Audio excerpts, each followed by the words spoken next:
Hello, folks. Welcome to the Crime Dawg Podcast. I'm your host, Johnny FIORICA, 30-year retired veteran with the Rochester, New York Police Department. Sitting alongside me tonight, as usual, my trusted co-host, 20-year plus veteran of the Rochester Police Department, legendary street cop, undercover cop, SWAT team member, homicide detective, David Simpson. Welcome to the pod, brother. As always, happy to be here. David, we got a good one tonight. Very good. We got a good one. One of our own's in the studio. Yes, sir. One of our own. Putting a cop. Camera slowly pans. Chief VanBrederode, former Chief VanBrederode. Welcome to the podcast. Hey, thanks for having me. You know, you've made it big in life when you're on the Crime Dawg. You guys are just unbelievable. You're everywhere lately. I can't believe how fast you guys are going up. Well, we appreciate the compliment. You and my mom and possibly my wife on some days thinks the same way you do. My mom still has not watched it or listened to the radio show, but she's working on it. So before we get into your resume, you're running currently against Jeremy Cooney for New York Senate District 56, correct? Yes, very much so.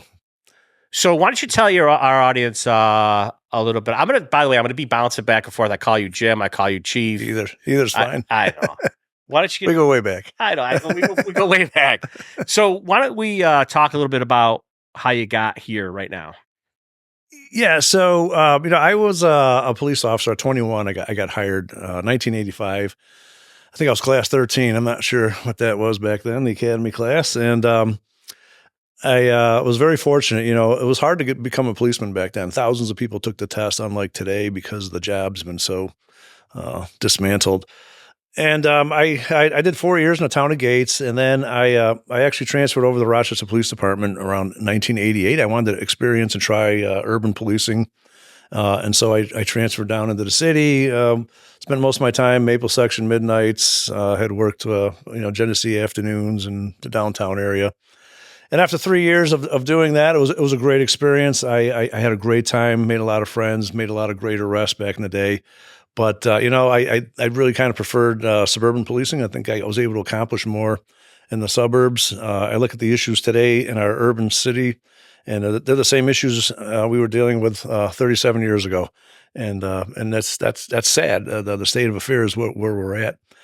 So then I went back to the town of Gates around 1992, and I ended up doing 37 years total. My last 9, I was the chief of police over there in the town of Gates, and I think my whole time as chief was really plagued with the opioid epidemic. Came on stage. Fast and furious, a lot of people were dying, and then these criminal justice reforms were in the infancy during my term, and I had also become the president of the Chiefs Association, so I was kind of like the spokesperson for all the chiefs, and I was very active, trying to be that voice for our community, for victims, because we knew what was coming down the tracks, and it wasn't good, and we held press conferences, and we held press conferences with some of the Republican senators and assembly people, and we had all our warning red flags out there. We were speaking on behalf of our community, but it was coming. The Democrats run the whole state, and there's no way to stop the train, and then we saw what came out of these criminal justice reforms, and then my town really became. There were some really high-profile incidents that had occurred in the town of Gates when I was the chief that really made us kind of like the poster child for parole reform, bail reform, raise the age. We had murders involving all of those murders were the direct result of these failed policies that we had warned Albany that this was not going to be good. Yeah. And it just motivated me more as the chief. My job at that point just became to be an advocate for the voiceless, to be the advocate for the victims, because if the chief of police doesn't talk about what caused that murder, then nobody's going to talk about it, and the story will never get out why innocent people have been slaughtered, literally slaughtered on our streets, and that really kind of got me a lot of publicity and prominence when I was kind of like the spokesperson on behalf of all the police chiefs. And then around 2022, I did retire after 37 years, And at that time, I had been approached by the Republican Party to see if I would run against Jeremy Cooney. He was just finishing his first 2-year term, and I agreed to do that. And so I literally retired the next day. I made my announcement that I was running for the 56th district. Now, a lot of people are like, well, what is the 56th district? And it is the entire town of Gates, Greece, Brighton, Henrietta, and literally the whole west side of the city, everything west of the Genesee River from Genesee Valley Park all the way down to Charlotte. It encompasses about 300,000 people. It got redistricted right after Joe Robach stepped down, and of course, it was in favor of more blue areas than it was. They took away a lot of the Republican areas and made it harder for Republicans to win. But in 2022, I had raised a good amount of money, but I didn't have the resources back then to do TV commercials or get on radio shows. And so my campaign was really kind of limited to mailings and sign-ins and just getting out in the community. And I had lost that race. It was like a 46% to like 52%. And at that time, really the big issue in 2022 was the murder rate here in our city, the urban areas. And the 56th district encompasses everything from the town of Brighton, where you have, a very wealthy lifestyle, to some of the most poorest neighborhoods here in our city. We're also kind of like the economic engine of Monroe County. We have the airport and we have all modes of transportation here in the 56th district. But really, in 2022, it was the murders, right? That's when we were setting that record of 84 murders that year. It was a bloody year. And one of the things that just sticks out in my mind in that whole campaign is during the most bloodiest summer we were having is when Governor Hochul sent 100 troopers down to Puerto Rico, when our poor city, we were already facing the massive vacancies. And you know what? The citizens of Rochester didn't matter. The Democratic Party didn't care about the citizens of Rochester. They sent 100 troopers down to Puerto Rico. I can't remember if there was a storm or a tsunami, something went through there. And no help came to Rochester. And then we saw, the murder rate just went on, and we ended like around 84. The Democrats won re-election.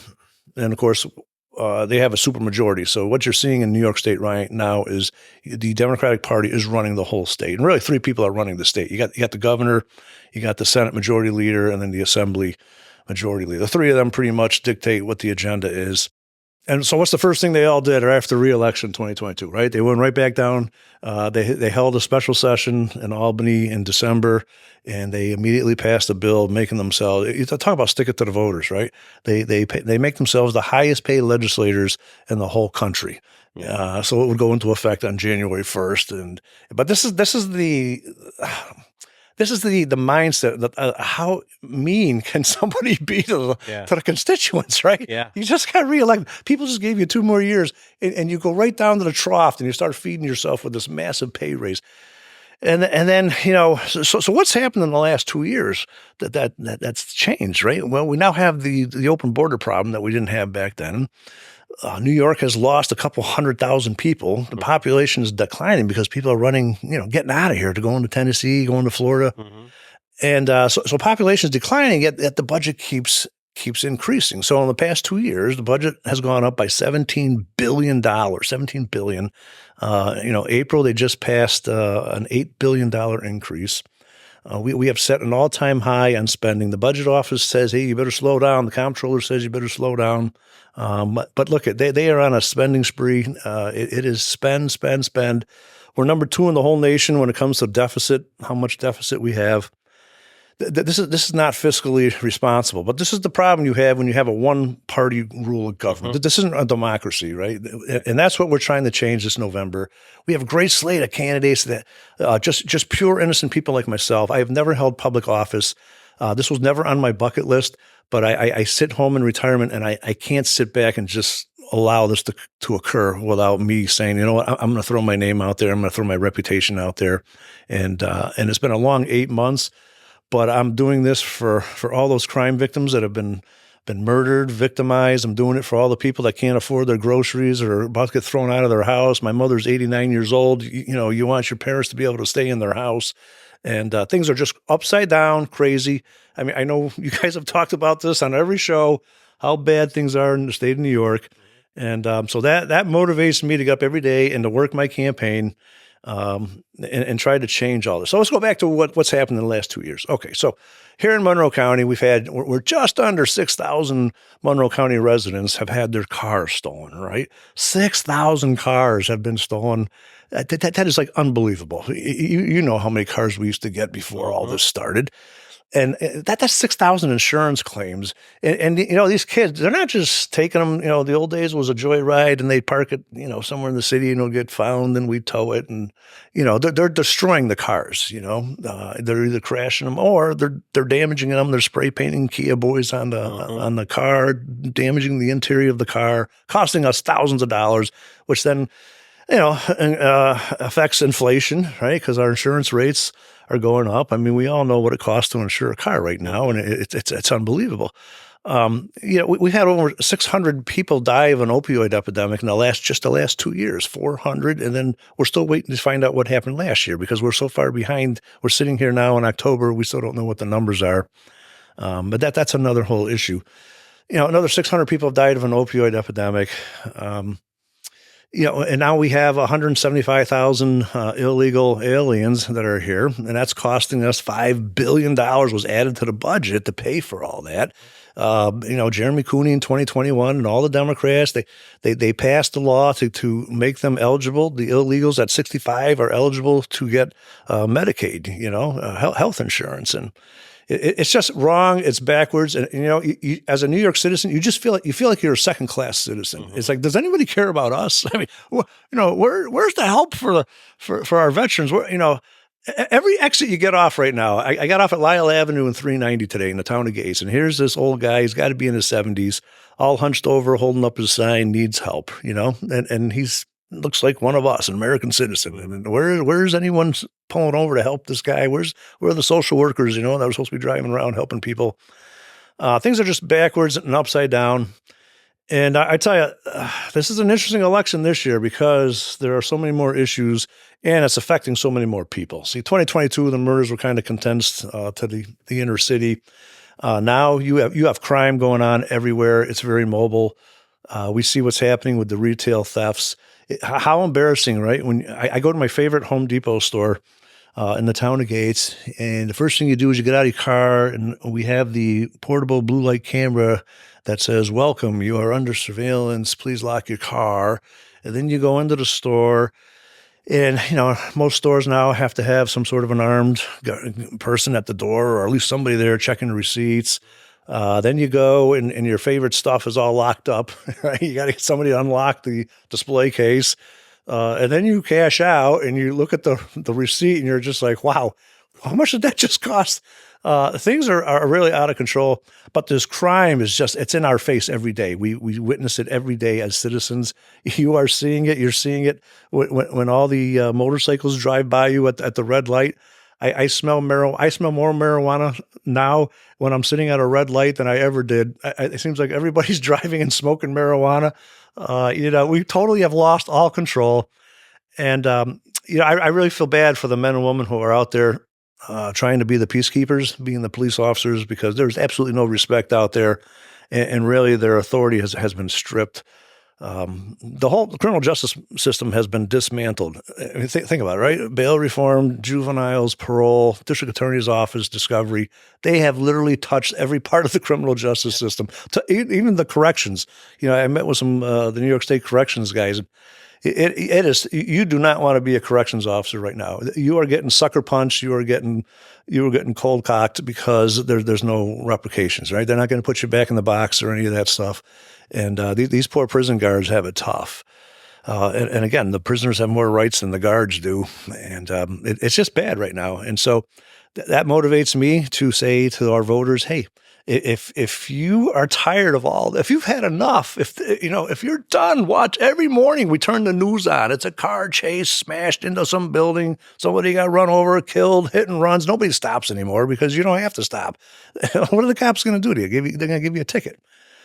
And so if you've had enough, people have got to get out and they got to vote different, because if we're just going to vote for the same people to be our legislators and to be our leaders, you're going to get the same thing for the next 2 years or the next 4 years if it's at the federal level. You've got to get out and vote differently. We have people like myself who are willing to go out there, make that sacrifice of driving down to Albany, 6 months out of the year, and represent our people, represent what our constituents want. I tell you, the Democratic Party is so out of touch with what our residents want. And one quick example. I know I'm talking nonstop here, but so real quick, all right? My opponent is on a radio station the other day talking about his platform, and he's talking about high-speed rail, okay? High-speed rail. So I'm like, I've been to a lot of community meetings, right? I've been all over the place talking to people. Not one citizen has ever raised their hand and said, hey, we need high-speed rail in Rochester, right?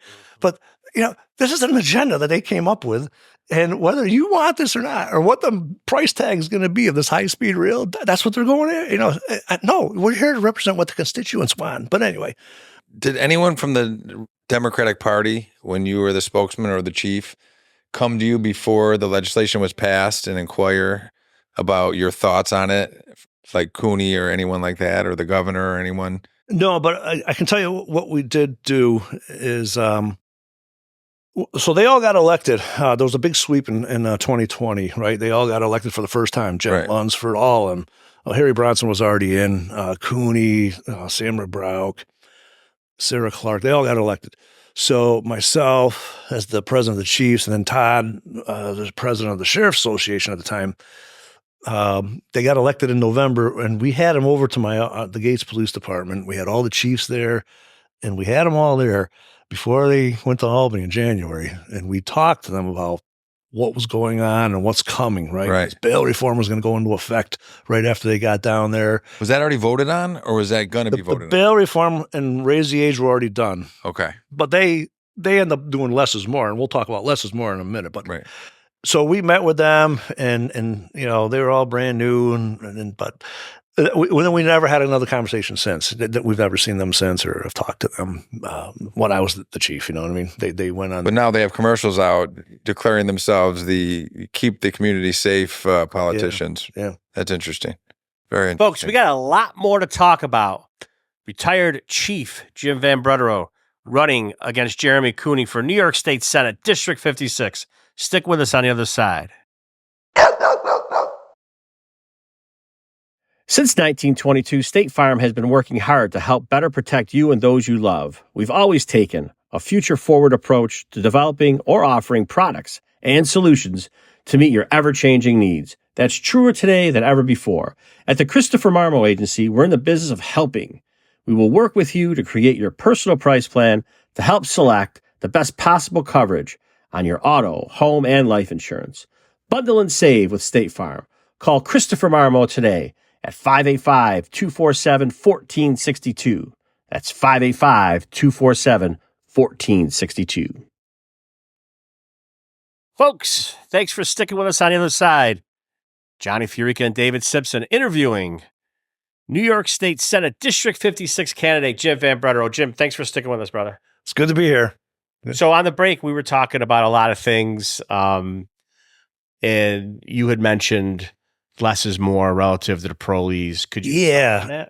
This is really the meat and potatoes of bad policy. This less is more is by far the most deadliest criminal justice reform that they did. Less is more being, and I'll never forget, Mr. Harry Bronson, the assemblyman, stood on the sidewalk out here in front of his office on Atlantic Avenue, talking to the news. He was a big sponsor of this less is more, pointing his finger at the camera, telling us, we are not going to reincarcerate parolees who violate their curfew, who test positive. Those are just minor violations, cutting their ankle bracelet off. We are not going to reincarcerate them for these technical. He kept using that word, technical violations. And the average citizen sitting home thinks, well, yeah, it makes sense, right? But all of us in the business knew, nobody was getting violated for being late once. Nobody was getting violated because they drove a car. Mm-hmm. You had to work hard to get violated. Mm-hmm. And he stood up there and he sold this less is more. And basically, once you get on parole, you're pretty much scot-free. You are not going back until you are actually convicted of something So that's the difference. Is less is more means you have to have a conviction, not a violation of a technicality. That's, right. So if you even get charged with the crime, do you get sent back or no? They're all back out. Okay. And the reality is, when I was on the street years ago, you could stop a parolee at 12 o'clock at night. He's not supposed to be driving. He's violating his curfew. You would literally call the on-call parole officer, and they would come right out to your traffic stop. You write your tickets. He would take the guy, put him down in the jail, hold him on a detainer, and then he would get his parole hearing within a certain amount of days. They didn't mess around, and there was a lot of respect. Parolees feared their parole officers. They feared the police stopping them because you were going back. There's none of this. You were let out on early release. It was a privilege to have been given parole. You had to earn it, and now it's legislatively, you pretty much are getting out on parole. We have had some tragic situations right here in the last couple months that this is a direct result of the less is more. And let's start with 2023 in the town of Gates, nice town like that. Jessica Romich was the lady's name. She owned a waterproofing basement business in the town of Gates. Had her business on an industrial park, and on a Saturday afternoon, she comes out of her building at 3:00 in the afternoon in broad daylight, and this parolee who's on parole for murder, because you got to remember, right? We've closed 29 prisons across the state. In fact, they just voted in April, Jeremy Cooney and everybody, to close 5 more. Now, how do you close prisons, right? You get everybody, you got to let them all out. Release everyone, right? You're releasing everybody. So this 25 to life is like, well, you got to work hard to do life. Nobody's getting life. I mean, everyone's getting out. They want to get them out as soon as they can. Cop killers are getting out. Right. And in the past 3 years, and Google all this, Google anything I'm telling you, in the past 4 years, 36 cop killers have been released. And we saw what happened with Anthony Bottoms. All right. Could you imagine you go from Attica, one of the most locked down, hardcore prisons, to now you live in a life over here in the town of Brighton, one of the most wealthiest and privileged communities. How can this happen? And then you go on the speaking circuit, to go talk at colleges and stuff like that. So this poor Gates business owner, female business owner, she comes out in the parking lot at 3:00 in the afternoon, and the parolee who's on parole for murder, right? Because if the cop killers are getting out, trust me, all the other murders are getting out. Sure. He's on parole for murder. He's got a shotgun, and he shoots her, point blank in the chest with a shotgun while she's on the phone with her husband, and it was just unbelievable. But this was a parolee. Like, was a robbery a motive? Not that it mattered. Yeah, it was robbery. But look at this guy was out on parole. How did this happen? Right? He should never have been out on parole. But then you're like, well, the supervision has been taken away from the parole officers. Right? A lot of them don't have the ankle bracelets no more. They're just letting them out there. That was one tragic event. Then we saw what happened in August. Right? And August was such a bloody month here in Rochester that's when the governor came, right? Because now it's an election year, and the governor came and brought 25 troopers and brought $38 million and crimes down. But I'm going to leave all this for Rochester. That wasn't a political stunt for this whole reelection. That's exactly what that was. But what did we see, right? We saw Thomas Chase, the 92-year-old guy from Brighton, literally coming back from the friendly home where he donates and volunteers his time playing the piano, sharing his talents with the elderly community. I mean, this is you couldn't make this up, right? The guy is literally coming home from being a great public servant, and he gets hit by a couple kids that are on parole. Again, they did so many crimes and they got out. They should never have been out. And then we had like a 19-year-old girl on Hazelwood Terrace, purely an innocent victim on the sidewalk, 4:00 in the afternoon, broad daylight. Crime doesn't matter anymore. Remember, we used to always be first platoon that caught the hot ones. Mm-hmm. The day shift, we used to make fun of our day shift. Those guys had it easy, but now all these crimes. No easy shift anymore. Oh no! In fact, and there's no area that's not touched. It doesn't matter if it's Park Avenue or Brighton or Webster or Pittsford. Just had all the stolen cars in Pittsford at the college and at Wegmans. It doesn't matter the area or the time of day. Everyone's affected by it. No, you can thank a Democrat. No, and this less is more. That they will not budge on this. They will not go back. And if you talk to any of these parole officers, they'll tell you how bad it is and how much they just don't have the ability to supervise them. Well, they've been castrated, right? And I got to be honest with you, Jim. I don't. And I know you mentioned Sheriff Baxter and you relative to beating the drum. I remember you guys beating the drum in 2019, prior to it coming and saying, hey, heads up. I don't really think that the public, and this is not me slamming the public and saying that they're not educated on it. I don't think they understood the definition of criminal justice reform, bail reform, and the things that came along with it until you got to 2020, 2021, 2022, 2023. And now people are like, oh, this is what Jim VanBrederode, Sheriff Todd Bachelor were talking about, the cops were talking about, the warning signs that you guys were giving and we were all talking about, but it fell on deaf ears. And again, it's not a slam against the public, but now they physically see it. David says it all the time. Look out your window. We talked on Lonsberry. We talked on our live show last week relative to the BS violent crime report that the FBI finally came out with. And basically what you're saying is people don't feel safe. They don't feel safe regardless. And David, you're right. Regardless of where you are, it's touching everybody. It's touching the good parts of the city, the bad parts of the city, suburbs, everywhere. Change is needed. And we always say, don't vote for the people, vote for the policies. And the policies that people have currently, your opponent has, and other Democrats have, they're not working. They are not working. And the vote for change is needed now because, we talked to Kim DeRosa, we talked to Greg, we talked to you, we talked to a lot of people. And we've offered to talk to people on the other side. That was my next point. They don't want to sit down on this couch and they don't want to talk about this stuff with us. Correct. We offered it. They want to hide. They want to hide. We always talk about Rachel. Rachel's one of the few people that had the stones to come on our show and sit there and talk about it. She had the stone. She had the cojones. Right. We don't agree with her, but she at least had it. But she sat down and we had an educated conversation. Yep. We agree to disagree. But what you're saying is people don't feel safe, man. No, and look, a couple points right here. They get away with this because they don't have to cooperate with the Republicans. They don't have to cooperate with the constituents. They own the state of New York. This is one power. They have all the power. So they don't need to come on this show. They don't need to have a debate. Yeah.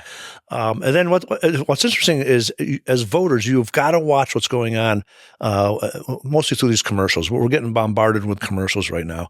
And if a couple of things about the commercials that I've noted. Number one, my opponent, his first couple of commercials were right out the back. He was trying to address the crime and trying to make him look like doing damage control, right?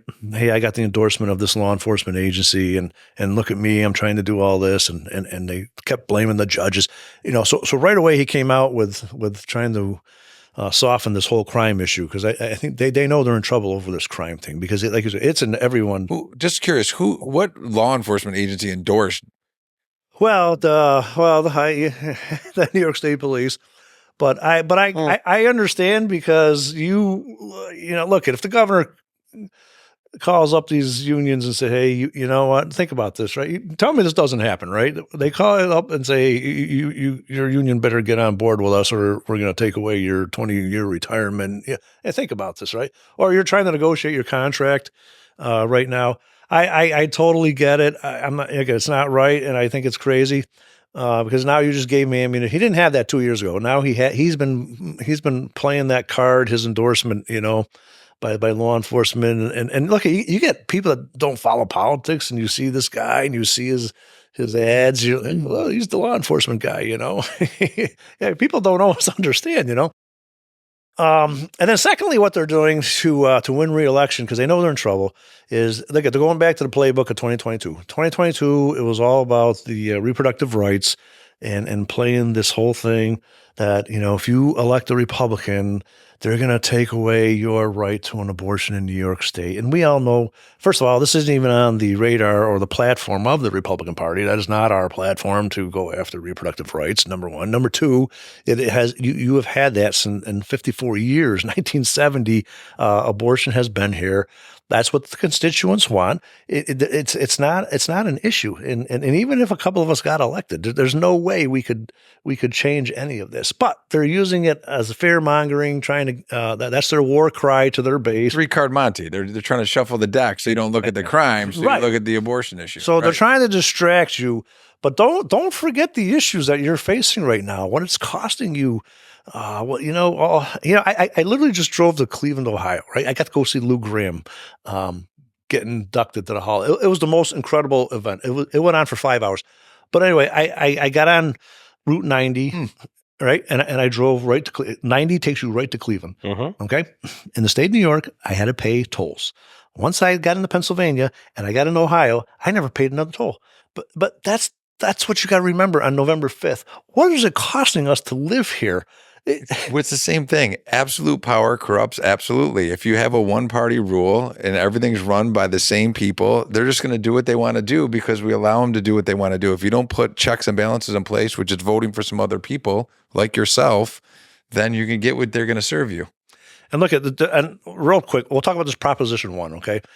You really should read it. You got to remember, this was because they have supermajority power. They quickly pass this through the Senate and through the Assembly. It's a hard process, but it's not hard if you own everything. If you got complete power, you can do it tomorrow. You have absolute power. You can do anything you want. But read this thing, and if you get done reading this thing and you're just not quite sure what this is all about, then that should be a warning to you that, you know what, you may not want to vote for this, because I can tell you it was intentionally written to be very vague and open to interpretation. And kind of like your car warranty when you read it and it's in the small print and you're like, what does this exactly say? I did the Googles with the S, and I tried to get different opinions on the whole definition of it. It's all over the map. It's like, what rights are they trying to give people that we as American citizens don't already have? Right. We're already protected. That's what I mean. You go to work tomorrow and you discriminate against somebody. So easy answer, vote no. Just vote no, because you I don't understand it. It's a no. Box. You want to talk about, seeing more boys play on the girls' swim team and all that other stuff. That's what this is all. Look, it's very vague, and it talks about transgender identity. All those fancy words are thrown in there for a reason. And just be leery, what you're about to vote for. But those keep telling us about reproductive rights. Yeah, reproductive rights is part of it. But then there's like 5 other different definitions that are all thrown in there. That makes this very scary. You really should vote no on this thing, because we're going to pay the consequences for that. But so look at, there's a lot of distractionary techniques taking place during this election right now. They're trying to get away from the crime issue that we know is a big issue. They're trying to get away from all these crazy social policies. They want to take away your choice of appliances and whether you can heat your house with natural gas. All this stuff is coming. It's all sitting in Albany right now. There's a lot of laws that are just sitting there. They're waiting until this election ends, right? The legalization of prostitution, the legalization of suicide, more rights for the immigrants. Again, this whole thing with gas appliances. It's all sitting there. Elder parole, 55 and out, right? If you've served half your prison and you're 55 years old. Remember Kaylee Polton case? It took our community, it brought us to our knees. It was like one of the most saddest cases that we ever saw. He's going to be eligible for parole, man. 55 years old. Yeah. And Jennifer Kuhn, remember? God, what a horrific case that was. It just broke everyone's heart. Her absolute torture and murder. Those guys, they got to be around 55 by now, and I'm sure they've served half their sentences. Yeah. There's a lot of bad things that are waiting down in Albany. But look at they want you to reelect them. They want 2 more years.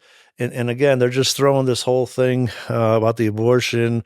Republicans are MAGAs, and we're radicals, and we're gun-toting people. But you guys know from your show, you had Captain Umbrino on here and talked about how many of these murders are being committed by people, Second Amendment people. Yeah. Right. Done. Yeah. Frank, we talked about it. Frank talked about it. He was there as a lieutenant and now as a captain, has been supervising thousands and thousands of murders. And he was like, I don't think not one gun was ever. Zero. Like I always say, I was a lead homicide investigator on 35 or 40 murders, and 0 were legal gun owners. Well, folks, thanks for listening to the Crime Dawg Podcast. We're going to have Jim VanBrederode on the other side to give his greatest pitch to you. Stick with us. One more segment. We're going to be back. See you on the other side. Hello, folks. Welcome back. The Crime Dawg Podcast. Johnny FIORICA, David SIMPSON, having the pleasure interviewing former Chief Jim VanBrederode. running for New York State Senate District 56. Jim, it's your floor. Here's your pitch to those people that live in those districts. Yeah, to all the voters out there, I am not doing this because I need a career. I'm not doing this because I need a job. I am 61 years old. I spent 37 years. I was a public servant delivering the services, and I see what's wrong, and I want to be a voice for. I've always been a voice for the underdog, for the person who has no representation. And, we in the 56th district, whether you live in the town of Brighton, or you live in Henrietta, or you live in the 19th ward, or any of those challenged neighborhoods, we deserve better from our representatives.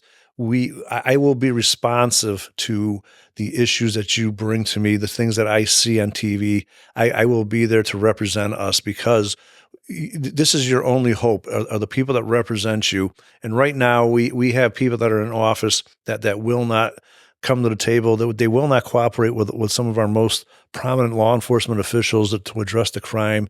They don't care about the cost of homes right now, or whether or not you have the money to buy an electric car. It is not right. They are so out of tune that they're not listening to what the residents are talking about. And they're talking about issues that, again, I've been to many, many public meetings, and I never had a parent raise their hand and ask me if their son can play on the women's volleyball team. Or I've never had somebody ask me about the high-speed rail. But these are all issues, their personal agenda that the Democratic Party is pursuing, and that is not me. I am here to represent every person. I'm here to represent the lowest person to the most rich person. And this election, I can't emphasize how important this election is. This is the election at the federal and state level. These are the people that make the policies that truly affect your life, that affect your quality of life, what choices you're going to be able to make. And we've seen the failed policies. This is probably more important than even your local elections. This is the election when you have to come out and make your voice heard. And how can you do that? Well, early voting starts coming up on Saturday, October 26th. And what's cool about early voting is if you're driving around and you see a sign out front voting here, it doesn't matter what town you're in, you can just pull in there. You give them your name. They bring you up on that computer, and they print the ballot that applies to you. It doesn't matter what town you're in, and you literally can vote right then and there. And I would highly encourage you to do that. I have been voting early since the year it started, because you literally can get in and out. There's not going to be any lines. You don't have to worry about election day, the weather being bad, the car won't start, flat tire, or I hate standing in line. So early voting starts October 26th. You got like 10 days to go out and vote. There's no reason why we can't get out there. And if you really respect some of the things I've said, you want change, you have got to get out there and help us candidates get over the goal line. That was Jim VanBrederode. Oh, you want to go ahead, Dave? Yeah. Is there a website or something that someone can, dig deeper into the policies you have and stuff like that? Yeah. Jim VanBrederode, it's a mouthful, .com. JimVanBrederode.com. Just Google it. It'll hopefully pop up. I also have a Facebook page, Jim VanBrederode. That's the Facebook page. Coming right across the screen right now. There's plenty of videos. You can see me talking to different events, and really you can understand my passion for you, for us, and what my issues are. Thanks, Jim. We appreciate your comment. That's Jim VanBrederode. He's running New York State Senate District 56. We appreciate you coming on, Jim. Great. Thanks. Thank you. Folks, listen. Check out our podcast. It's Crime Dawg Podcast on YouTube, on our YouTube channel. Check out our cool merch site, thecrimedawgpodcast.com. You could also see a library of our videos. We appreciate you watching this episode. We hope you stick with us for future episodes. But like my brother-in-law, Frankie Grassi, says, if you can't make it, who cares?